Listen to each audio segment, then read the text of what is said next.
Okay, so let's start class. I'm going to review very quickly what we did last class. So last class, we learned about monotheism, which is the idea of one true God. And as I said last class, this marked an intellectual revolution in human history.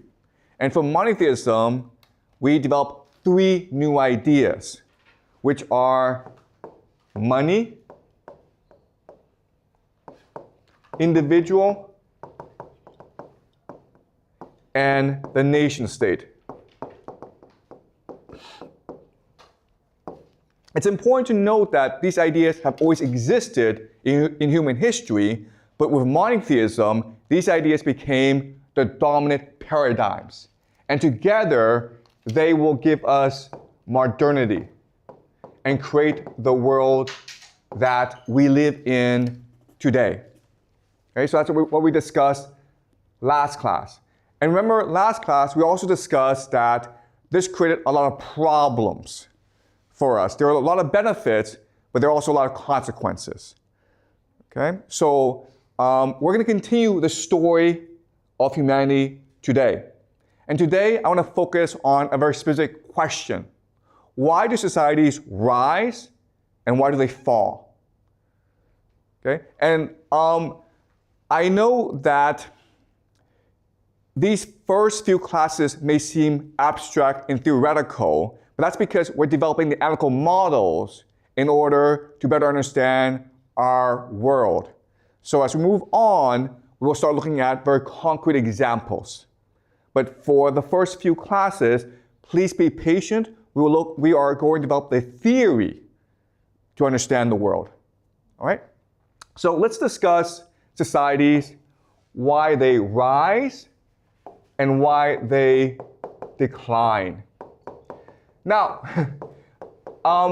unfortunately, we live in a world in decline. So there are lots of signs that the world is in decline. What are these signs? Shout out some signs. Wars. Yeah, very good, okay? So you have conflict and wars.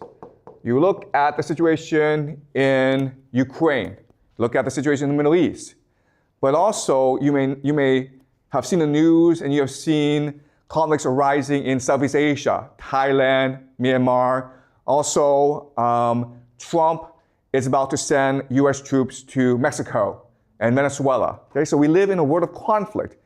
And that tells us that the world is in decline. What are some other signs? Environmental issues. Good, yes. So you have climate change. Okay, we are putting too much pressure on the environment, so the air, the water, the land is becoming much more toxic. Okay, good. What else?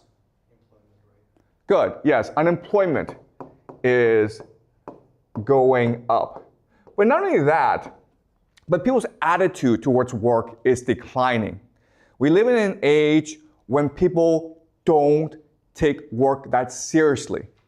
People are not as enthusiastic. They're not as motivated to work hard as before. And we call this in China the Bailan age, right? The age of Bailan, meaning let it rot. Like, who cares? Don't take things too seriously. In America, the term is called quiet quitting. Okay, you pretend to work, but you're not really working. What are some other signs?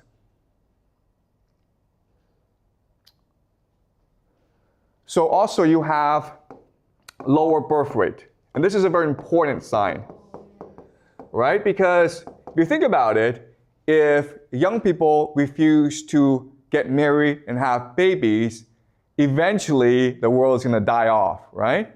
So this is actually a very important sign that the world is in decline. And we're seeing this happen throughout the entire world in all societies. The only exception is Israel and Georgia, but these are very small, rare cases. For most societies, there's rapid decline in birth rate. What are some other signs? Okay, you see a lower standard of living. Okay? And all this means is that inflation, right? So people make less money and they can afford less. Prices go up, but people's wages go down. So that's another sign of decline. Okay? What are some other signs? Health issues like diabetes or high blood pressure. Okay, you also see higher stress, right? Higher stress, people feel more anxious, people feel more depressed, people feel more stressed. Emotionally, they feel drained. Okay, what else? Okay, people are less optimistic, right? Okay, greater pessimism.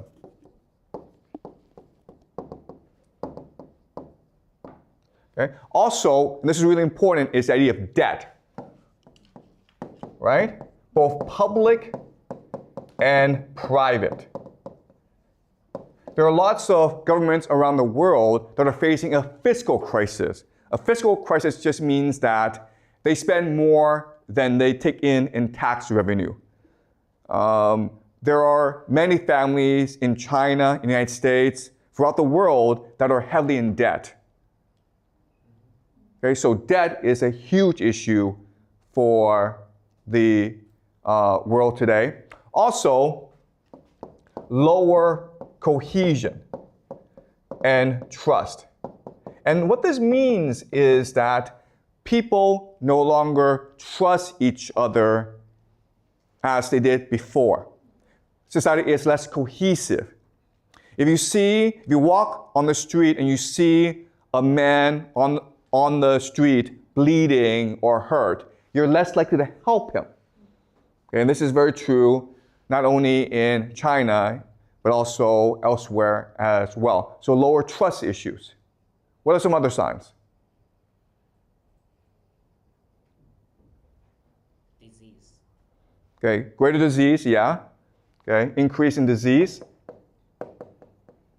People are less healthy than before. People are more stressed than before. People are less optimistic. So we can go on and on and on because the signs of rapid social decline are too many. Now, these are signs of decline. Well, if we look at rise, then obviously it's the opposite, right? Yeah. People are much more willing to trust each other. Rather than going into debt, people will save money. People are healthier. People are much more optimistic. People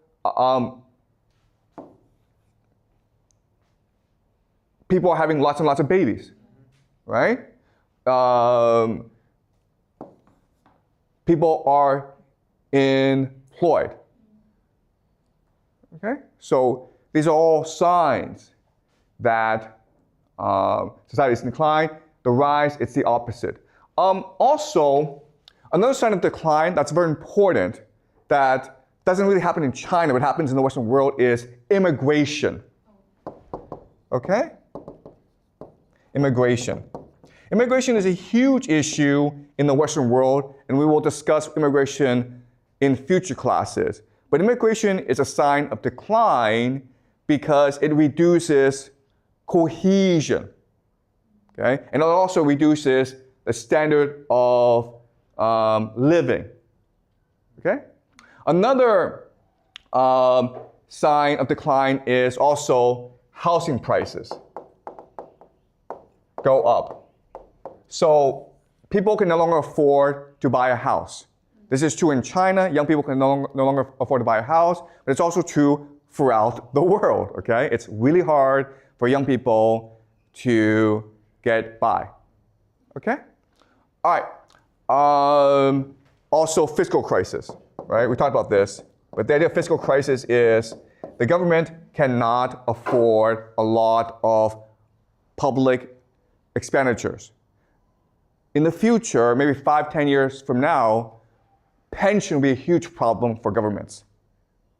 Okay? So these are all signs of rapid decline. All right, now having done this, what I'm going to do now is go over some theories as to why this is happening. Why is the world in decline? Okay? And there are lots and lots of theories, but I will present 3 theories to you that I think are interesting. Okay? The first is the idea of financialization.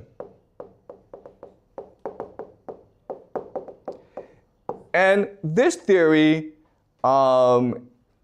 is proposed by an economist, a French economist named Thomas Piketty. Okay? And he wrote a book called Capital in the 21st century. It is a fantastic book. You don't have to read the book, but if you have a chance, you should definitely pick it up because it is a very easy but very illuminating read. And what he argues is that what happens in society is that capitalism transitions from phase to phase to phase. In the beginning, you have consumer capitalism, meaning that what the society is trying to do is create goods that consumers want to buy. This is an era of rapid wealth generation. Then you move into financial capitalism, which is a period of investment. Rather than build factories, you put the money into the stock market. Okay? So you're trying to generate as much money as possible. But what we discussed last class that's very important is wealth and money are not the same thing. So in the first phase, consumer capitalism, you focus on the generation of wealth. In financial capitalism, you focus on the generation of money. And then you move on to monopoly capitalism, which is where just a few companies control everything. And we live in an era of monopoly capitalism. And this happens because it is much more profitable for companies to be monopolies than to be in competition with each other. Financial capitalism is looking to create as much money as possible, not as much wealth. And so a few companies come to dominate, become monopolies. And that's the age we live in today. Okay?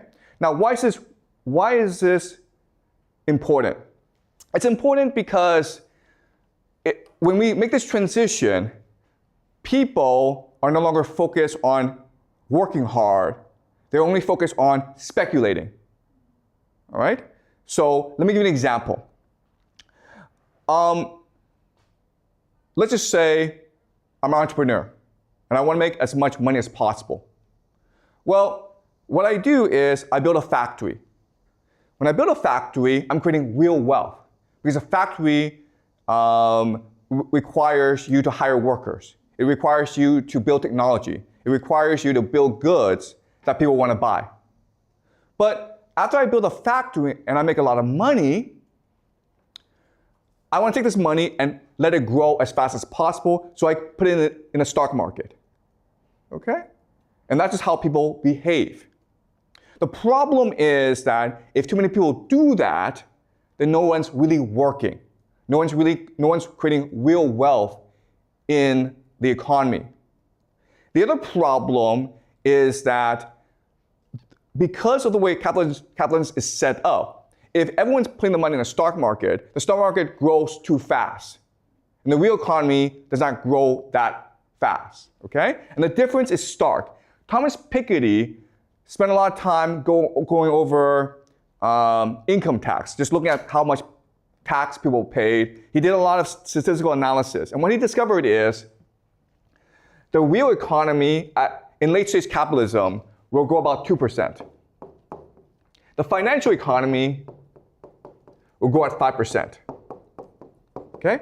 And this is really key. What this is telling us is that if you have $1 million, you could choose to go and open a restaurant, or you could choose to invest in the stock market.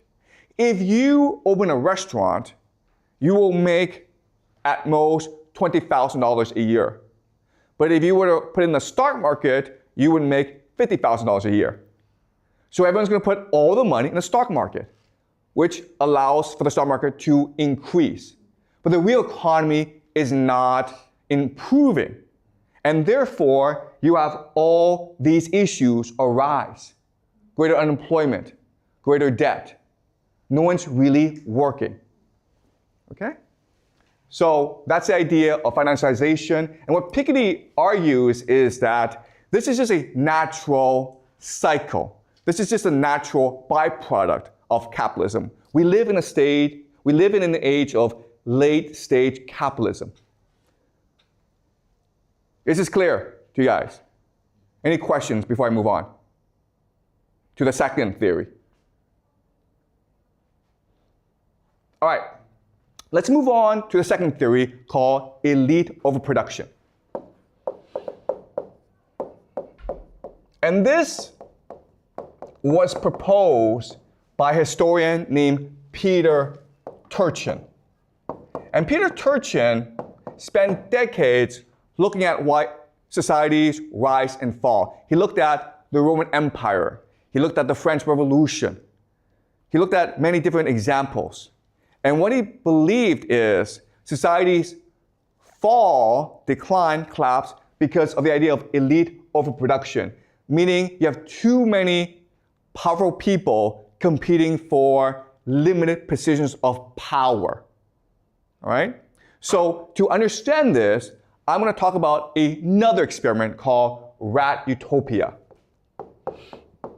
And rat utopia was a series of experiments conducted by an American scientist named James B. Calhoun.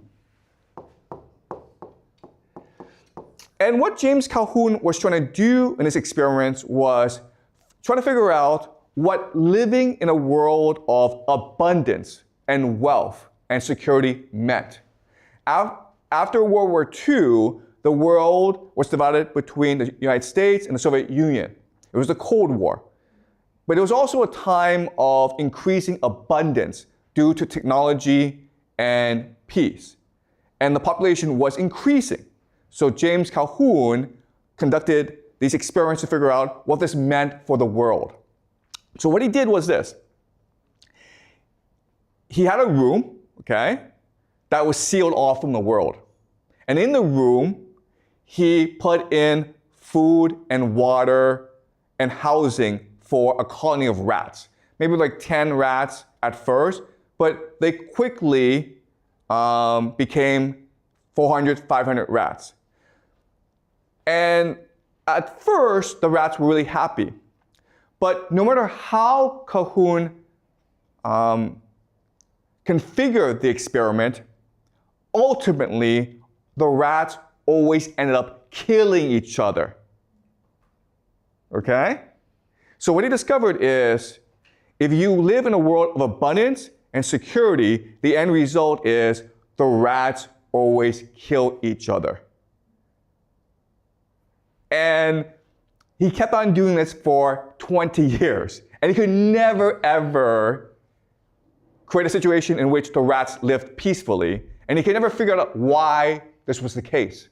And even today, there's a huge debate as to why this is the case. But he had a theory, okay? And the theory is this. The rats were not competing for food.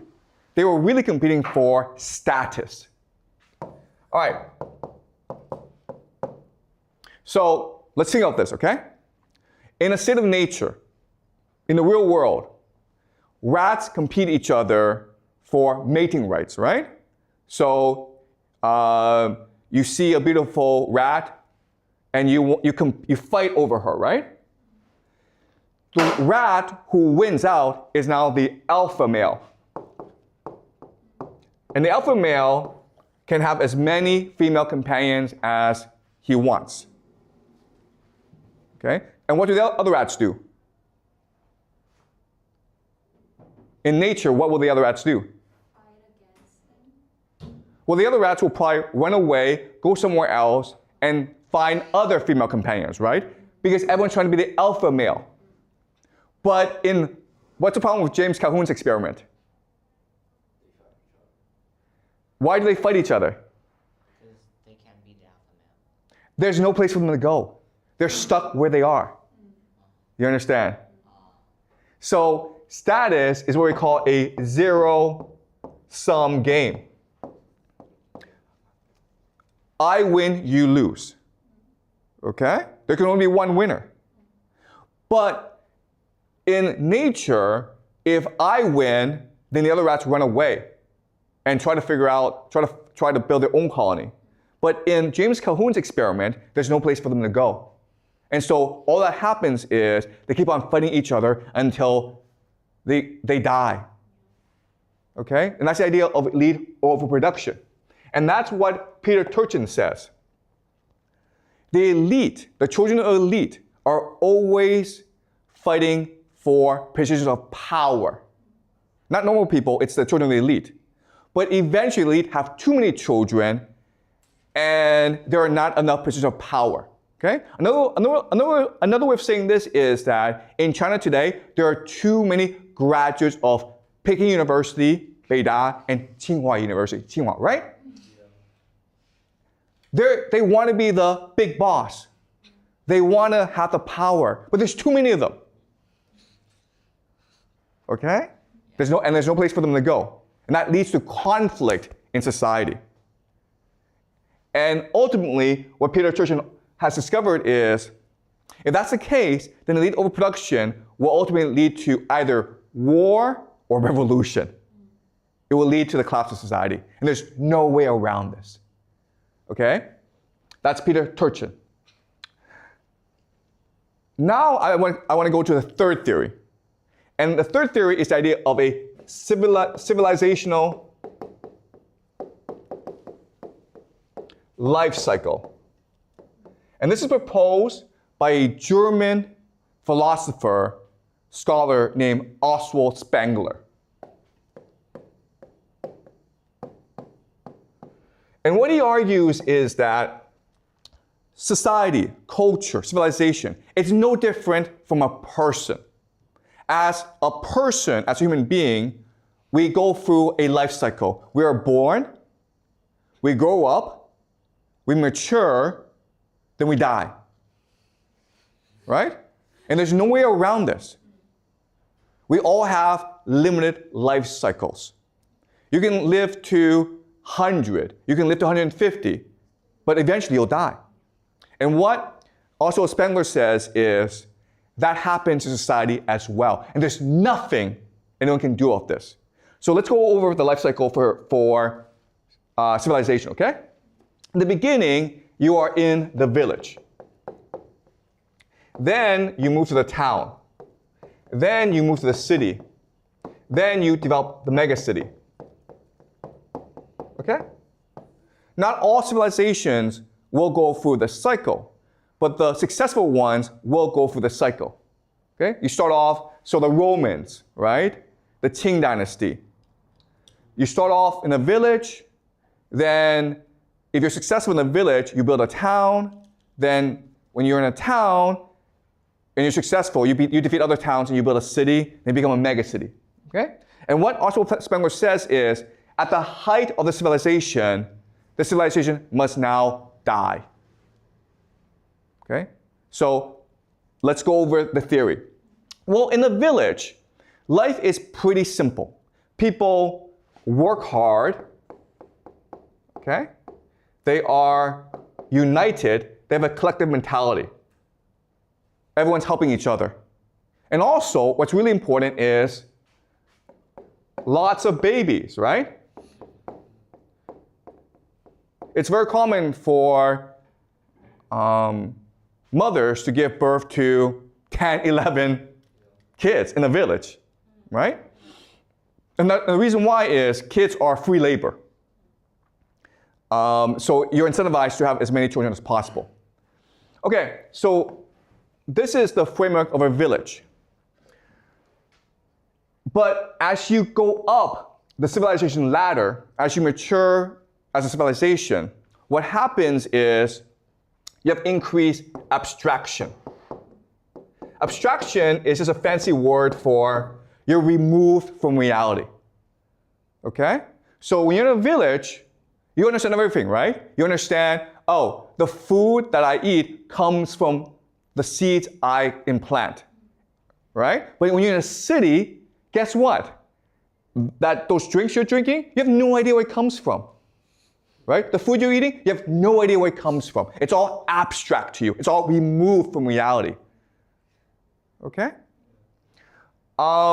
So in the village, people are engaged in working hard and in helping each other. But as you move up, people become much more individualistic, right? You're concerned about your own personal pleasure. You're concerned about how do I derive benefit from this, okay? So another way of saying this is, in a village, what keeps people together are emotions and tradition and relationships. But when you move to a megacity, what is it that holds people together? It's money, right? Money is the greatest abstraction. The problem with money is that it means we don't have to ever trust each other. In a village, if you get sick, everyone comes and helps you, right? But in the city, if you get sick, you go to the hospital and pay the doctor. Your neighbors don't have to care. Your family doesn't have to help you. Okay? So you become individualized. You become atomized. Okay? And in this megacity, what happens is, because you are concerned only about your own individual pleasure, you don't work hard anymore. In fact, what you want to do is you want immigrants to work for you, right? You no longer care about other people. All you care about is yourself. And guess what, guys? You don't want to have any children, okay? And that's why the megacity represents the death of civilization.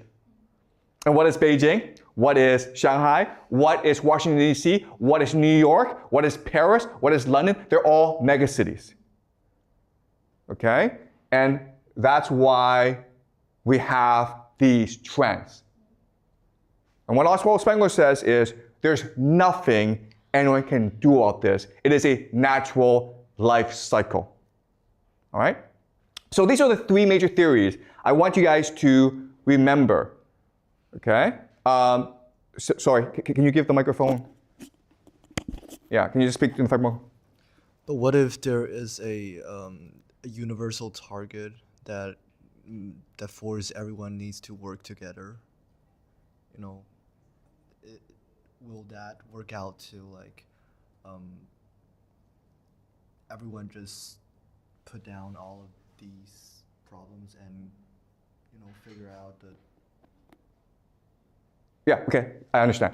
That is a great question, okay? So the question, to rephrase it, okay, is, yeah, but what if there's an external threat, okay? An external threat. If there's an external threat, then surely this system, this life cycle, can be extended, right? And external threats are examples of, hey, let's say there's an alien invasion. Let's just say China's being attacked by the United States, right? And unfortunately, the answer is, it does not matter. Because once you've reached the point of a megacity, first of all, you're so selfish, you're self-absorbed, you are not aware of external threats. The other issue is, you're no longer capable of working together because you don't trust each other. Okay? So the external threats factor doesn't really matter. But that's a great question. Thank you for asking, okay? Yes, in theory, oh my God, if aliens come, then humans would unite. No, that's not what would happen, okay? What would happen is certain factions of humans would try to align with the aliens to conquer everyone else. All right? All right. So having gone through these three theories, what I'm going to do is combine them together to create a comprehensive, holistic, broad theory of why societies rise and fall. Okay? All right. And the problem with theories is they are simplistic and inaccurate and imprecise. So I warn you that this theory has limitations. But for our purposes, what we want to do is have a working framework. And then when we apply this framework to concrete examples, we can better refine this framework, okay? All right, so I warn you that this framework, there are a lot of problems with it, but it is a useful tool for us to analyze society and the past, okay? All right, so I'm going to make generalizations about how society is structured. So at the core of society, the very powerful people, these are certain families, okay? These are the founding families of this nation. And there's not that many of them, maybe 10, maybe 100, okay? But at most 100. So if you go back to the Roman Empire, and the Roman Empire controlled most of Europe, as well as Anatolia, Egypt. It was a huge area, but really there were only about 200 families that controlled the Roman Empire, okay? All right, so how these families express power, how they control power in society is through three mechanisms, okay? Three pillars of power. And these three pillars are finance. Okay? Finance, we talked about last class, it's just central banking. All right? Second pillar is religion. Religion is just what people believe, how to control what people believe. Now, the religion of today is science and technology. Okay? And the third pillar is intelligence or spies. All right? Now, for the purpose of, to save time, I'm not going to go too deeply into intelligence and religion, but I will in future classes, okay? I just need you to remember that there are three pillars of power at the core of society: finance, intelligence, and religion. And it's their nexus, their combination that allows the elite to control everyone else, okay? So from this nexus, they will control all aspects of society, including schools, including the military, including government, including the media, including culture, including crime, the mafia. Okay? Every aspect of society that you can imagine is being controlled in some respect by this nexus of power. Okay? Also, you have like corporations, right? And then at the outer edge are the people. Okay? The people, because they're so massive, the massive people, they're the ones who generate wealth for society. So this system is designed to create as much energy as possible through the people. Okay? Energy. Because the harder the people work, the more wealth is generated in society. All right? So a metaphor that we can use is this. Think of society as a corporation. The people are the workers, right? They're the ones who do the real work. The elite, these families, are the owners. And these people in between, the middle class, are the managers. Okay? So again, this is a very simple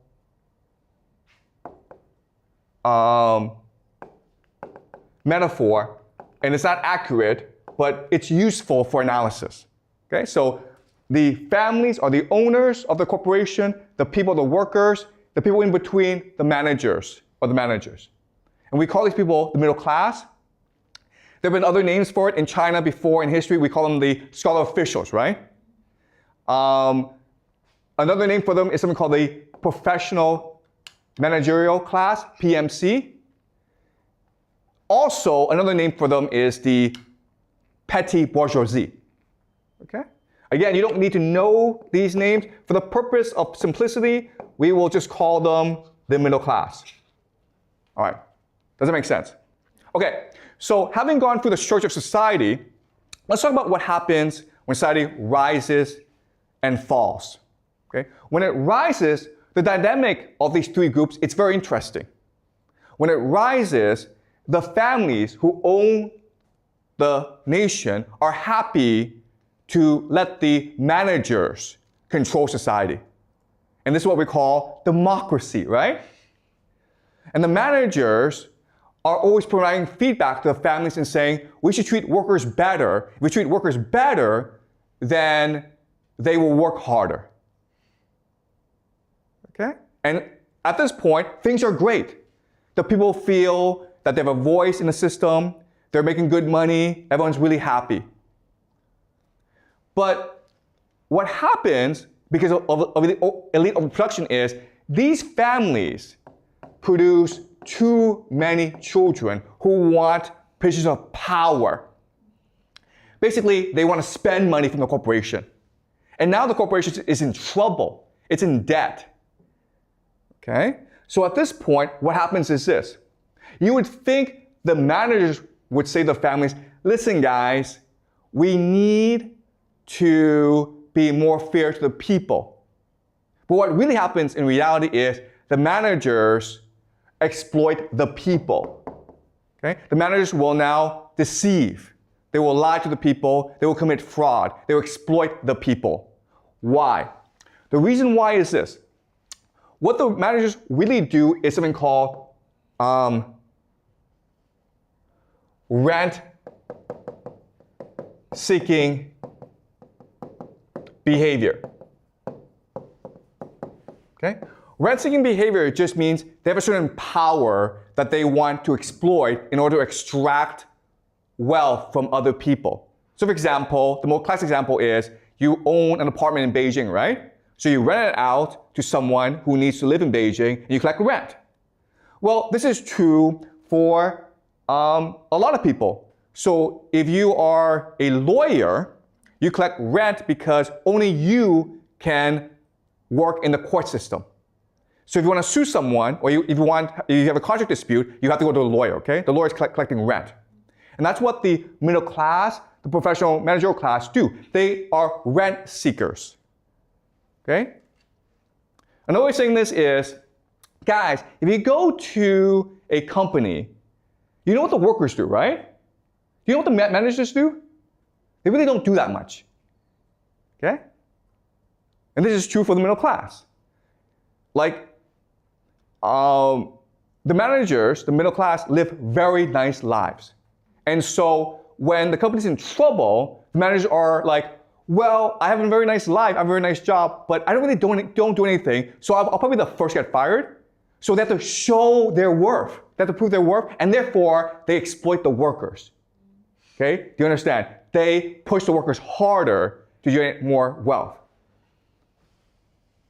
Right? So in the decline phase, this is not really a problem. But what happens over time is the conflict within the elite gets worse and worse. Elite overproduction. And what will eventually happen is they will form into factions that compete against each other for power. Okay? And when that happens, then society becomes aligned into factions. The factions will bring in certain elements of the middle class, which will then bring in certain elements of the people. And now, what happened is civil war or revolution. And this marks the collapse of society.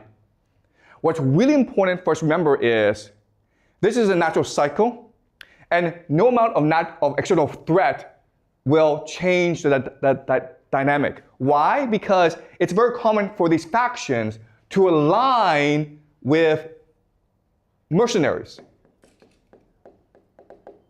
Okay?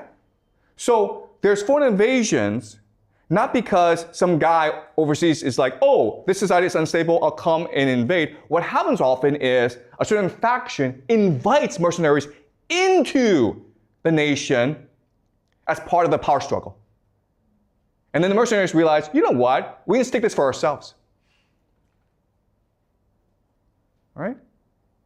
So when you reach the collapse phase, the society is much too insular, much too racked with infighting to care about external threats. And that's why, if there's an alien invasion, it really wouldn't change anything. Okay? All right? Is this clear to you guys? Yes. So again, this is the model we're working with to explain the rise and fall of societies. At first, in this system, the elite families are willing to let the managerial class incentivize and motivate the workers to do their best. And you do that through democracy, through openness, through meritocracy, through innovation. But over time, as these elite families have more and more children, and these children are engaged in rent-seeking behavior, they basically want to steal profits from the corporation. The corporation runs into trouble, and the managers are forced to coerce the people, which leads to greater conflict. And eventually, over time, the collapse happens when society breaks up into different factions, which leads to civil war or revolution or war. Okay? So that's a model we're working with. All right, any questions? Are you guys clear about this? Yeah? What if they just don't have that much children? Excuse me, what's the question? What if the elite families don't have that much children? Will this model still works? Oh, that's a great question. Okay. So what if families don't have that many children? Okay, that's a really interesting question. And the answer is, these families, first and foremost, want to have as many children as possible. Right? Because how do you pass on your power? So maybe the middle class don't want to have that many children, but the elite will have a lot of children because they need to be able to pass on their power and privilege to their children. In fact, the elite is first and foremost concerned with passing on their privilege to the next generation. Okay? And that's why these elite families expand so fast. And also, who wants to marry into elite families? Who wants to marry into them? Everyone. All right? And they have to marry into other families in order to maintain their power. Okay? So having children in a marriage is a way for the elite to maintain their power. Okay? But that's a good question. Any more questions before I continue? Okay, so let us summarize what we've learned so far and discuss what is it that allows societies to rise and fall. So we'll look at three phases: the rise, the decline, and the collapse. Okay, so when I mean decline, I don't mean like things are getting worse. I mean things aren't improving, okay? So rise is when things get better. Decline is when things are stagnant or getting slightly worse. Collapse is when society is about to fall apart, okay? So if you look at these three particular phases of society, there are different characteristics. When a society rises, it is first and foremost open. Open just means that you have opportunities for social mobility in a society. If you're a poor person, you can make money. You can become wealthy. Your talent is appreciated. It's a meritocracy. It's innovative. If you criticize society, people are like, thank you for criticizing us because criticism makes us better people. Okay, there's open debate. Now, what's really interesting is most young societies are open societies, okay? So, for example, in 1950s, America was a democracy, right? China was communist. But, this is really interesting, in the 1950s, they were both open societies. You could criticize leaders. In fact, you were encouraged to criticize leaders. China was as democratic back then as the United States, okay? So it's not about political systems, it's just about what stage you are in social development. So if you're young, you're going to be open, you're going to be democratic, you're going to be meritocratic. You want to learn, so you will listen to criticism, okay? That's the first great characteristic of a society on the rise. It's openness. But When you reach a decline phase, guess what? Society becomes bureaucratic. Okay? Bureaucratic. Why? Because if we go back to this model, as the company loses more and more money, the managerial class is concerned with maintaining their jobs. So they become bureaucrats. Okay? They have to prove their worth. So they create a lot of paperwork. They make everyone follow the rules. Society becomes more and more bureaucratic. Then in the collapse phase, society becomes authoritarian. Okay? Before decline, it's all following the rules. Now, it's just rule by force. Okay? But there's another way of saying this.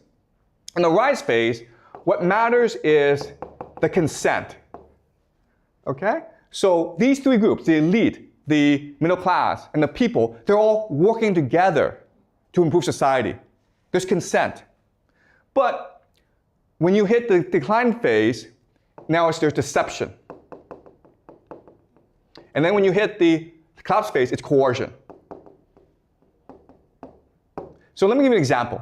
Let's just say we are in the rise phase, right? Well, we want to go to lunch. So we discuss where we go to lunch.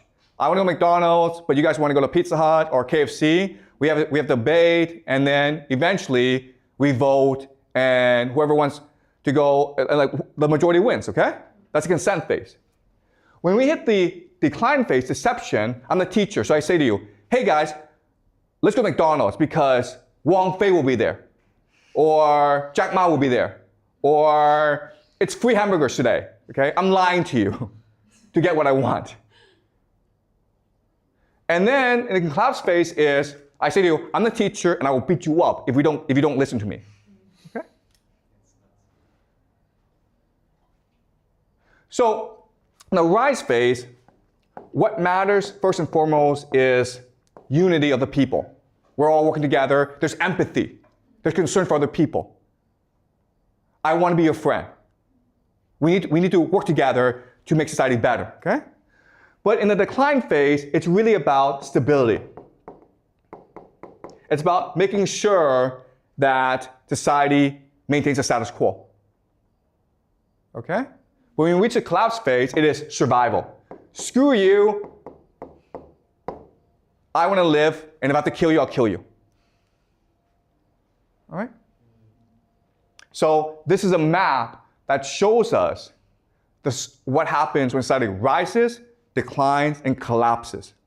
Now, what's really interesting about this is the timing, okay? So if you actually look at societies, the timeline, it goes like this, okay? There's a steep rise, the decline is slow, and the collapse is sudden. So people think, oh, decline, things get worse, but we follow this trend, we'll still be here, but actually the collapse happens really fast. Why? The reason why is this system cannot survive external shocks. So external shocks is a perfect storm of crises. So another way of saying this is, maybe society prepares for, okay, if there's a plague, we'll do this. If there's a climate crisis, we'll do this. If there's a drought, we'll do this. If there's a war, we'll do this, okay? But what society is not prepared for is these things happening all at once. The plague, the drought, war, revolution, they all happen at once. It's a perfect storm. And that's what leads to the collapse, because society is not prepared for this. Okay? And why is society not prepared for this? Because when you hit the authoritarian phase, you're not allowed to criticize the system anymore. The problem are those who speak out. The problem is those who point out the problems of society. In the rise phase, those who criticize society are the heroes. They are appreciated. They are rewarded. In the collapse phase, those who speak out are the enemies of society. And therefore, society cannot be prepared for any external threats, which leads to its collapse. Any questions? Okay, so this is the analytical model that we're working with. And again, we're going to apply it to the present, and then we're going to apply it to the past. Okay? So with this analytical model, what we can do is make certain predictions about the future. So I will make these predictions.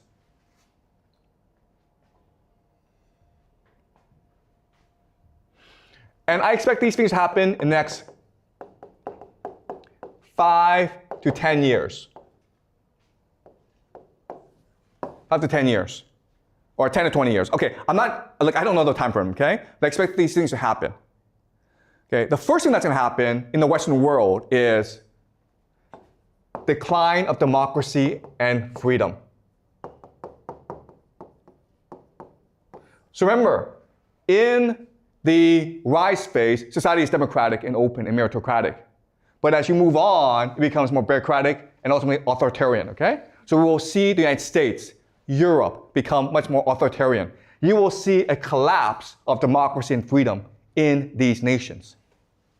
And already we're seeing this happen in the United States, where Trump is using more and more military to resolve issues. Right? So that's the first prediction. And this is going to happen throughout the Western world. Second thing is economic collapse. So as people have less and less right to speak up, they feel less invested in the system, they're less willing to work. Therefore, you have economic collapse. People don't believe in the system anymore. Okay, the system is in crisis. This will lead to immigration. The government is like, you know what, if the people don't want to work, screw them, let's bring in immigrants to do the work. Okay, let's replace our population. But the people are not going to sit back and take it, right? This leads to civil war.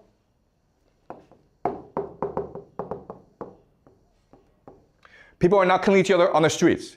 And the government is like, you know what? If we continue to let them fight, eventually they're going to come after us.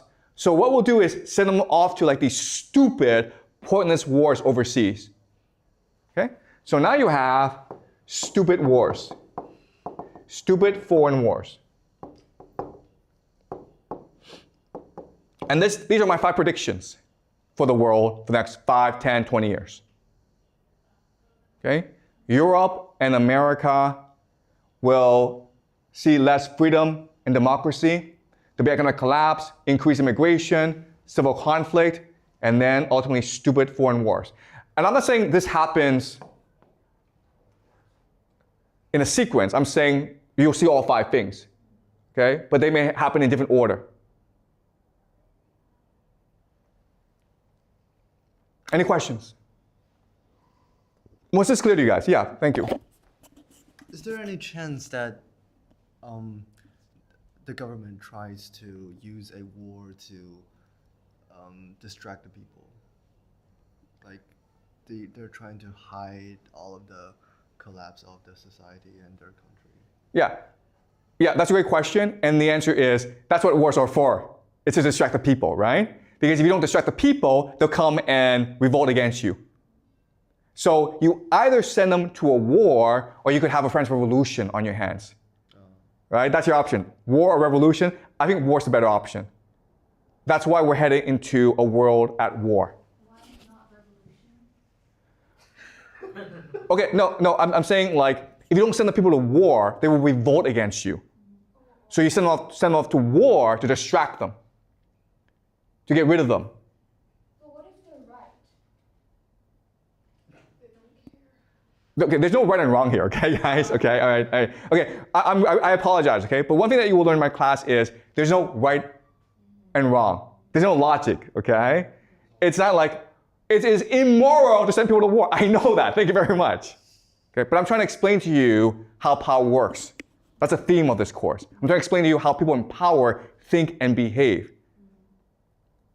All right, and again, I keep on saying this. I don't know if I'm right. But what I'm doing is I'm presenting a theory, a model that we can use to make predictions. And if these predictions work out, if it actually happens, then our model, there's some accuracy to our model, okay? We'll have to refine our model, but there's some accuracy to it. But hey, if tomorrow Trump, Putin, Xi all get together and says, let's be best friends, then I'm wrong, right? Okay?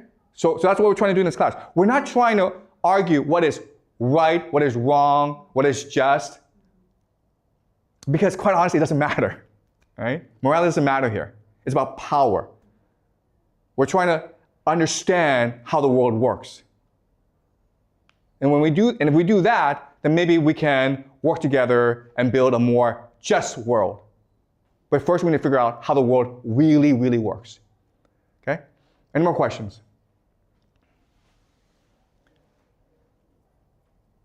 Okay, great guys. So we will continue this story next class. I'll see you guys next class.